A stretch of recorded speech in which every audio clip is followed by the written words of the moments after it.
All right, so today we're gonna be learning about compromise and the Constitution.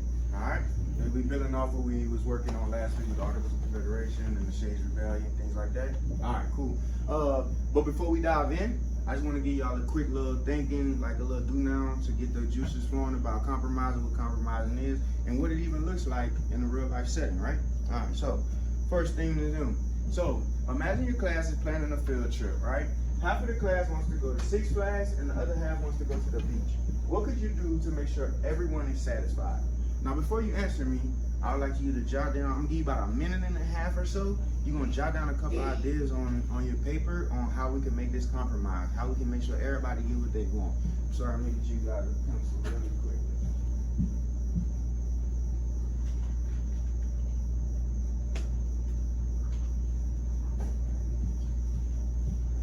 All right, I'm gonna use these right here. So just jot down a couple ideas on how we can make this work right here. How can we compromise? Let's say Joe wants to go to Six Flags and Caden here wants to go to the beach. How y'all gonna make that work? I'll give you about 30 seconds or so.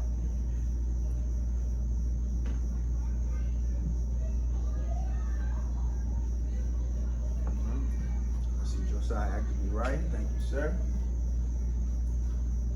Caden working diligently. Appreciate it.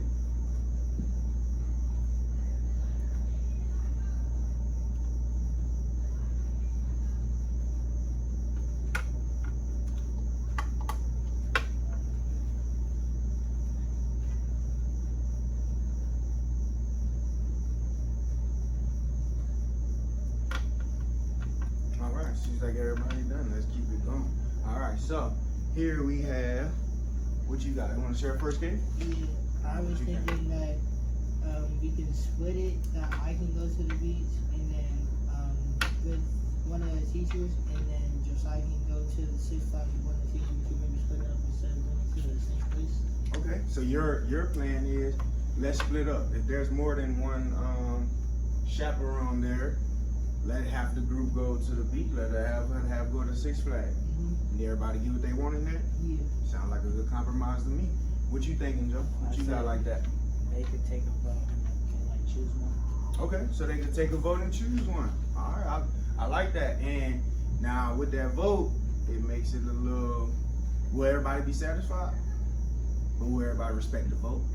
You know what I mean? So compromise kind of that. You might not get all the way what you want, but you might give something else. So look, this was my idea actually. So I said kind of like you did, but instead of splitting the group, I said everybody do both. So let's say it's not enough chaperones to go around, right? Maybe we go to Six Flags at the beginning of our time that we out that day, and then maybe we hit up the beach later, or vice versa. And then everybody get a little bit what they want, and then nobody else missing out on the other stuff either. You know? Just a thought.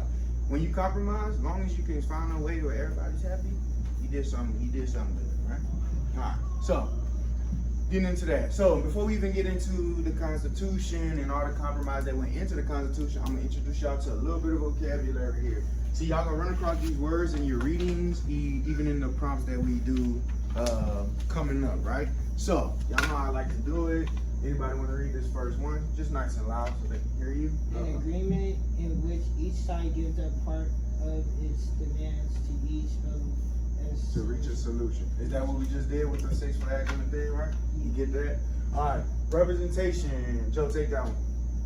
The ways that states or groups are given a voice or vote in government. Exactly. It's your voice, your representation. Me, you. That's our representation. We represent our state. We represent our country. All right. Bicameral. That's a word you're going to hear towards the end of the lesson, but it's a legislative body with two houses. You guys are familiar with our Senate and our House of Representatives, right? So this is what that system's called, a bicameral system, right? All right, cool. So then you have the Great Compromise. Okay, take that one. the agreement that created the bicameral legislation and balancing representations for large and small states. Exactly. Then our 3/5 compromise. Joe, take that one. The agreement that county regulation involves as 3/5 of a person for purpose of regulation and taxes. Exactly. And lastly but not least, ratification or ratified. Formal approval of the law, treaty, or constitution. That's basically the saying, hey, this is a go. This is what we going with. Ratified, we out here. It approved it, right?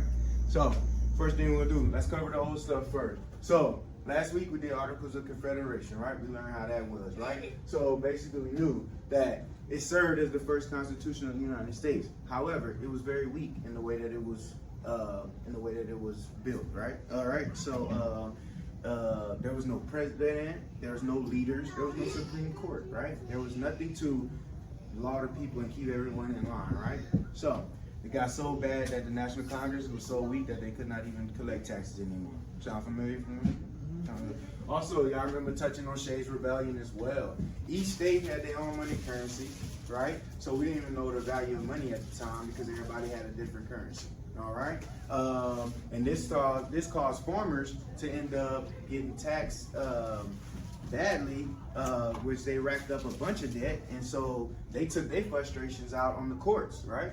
So when they did that and they formed a rebellion against the courts and things of that nature, then the state militia came in, and now you have the state and the people fighting against each other, right? And that's not the America we live in, right? Boom.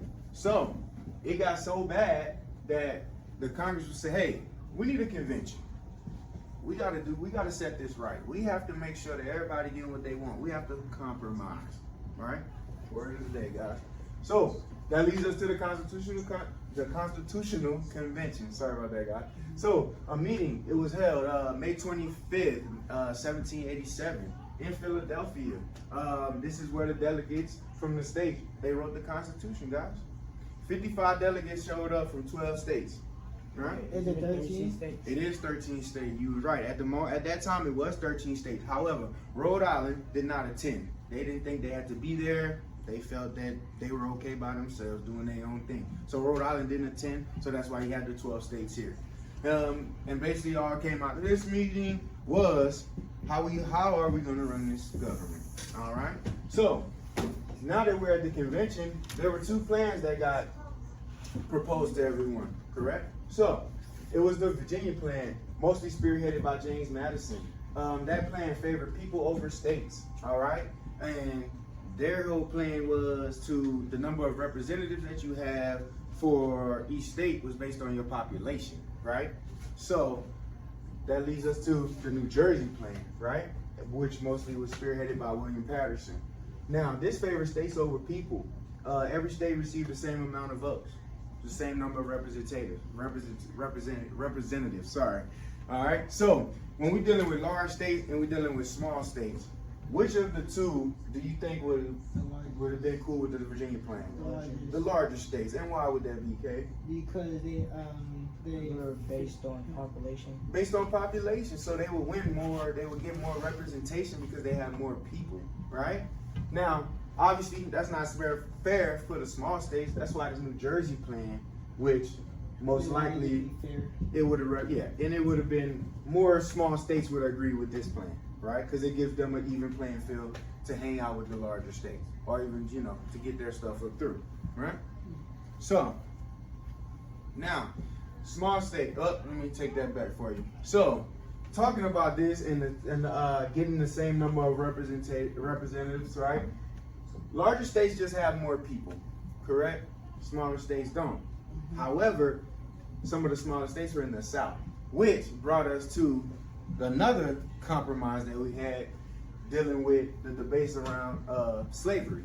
So basically, the South said, because they were lacking in numbers, the South said, hey, we want to count our enslaved people. So the North pushed back and said, no, that's not fair, because you treat them like property. So if you're gonna count them as people, then we need to they should be given freedom and voting rights. And then you can count them as people, count them towards your representation, get more representation inside of the Congress, right?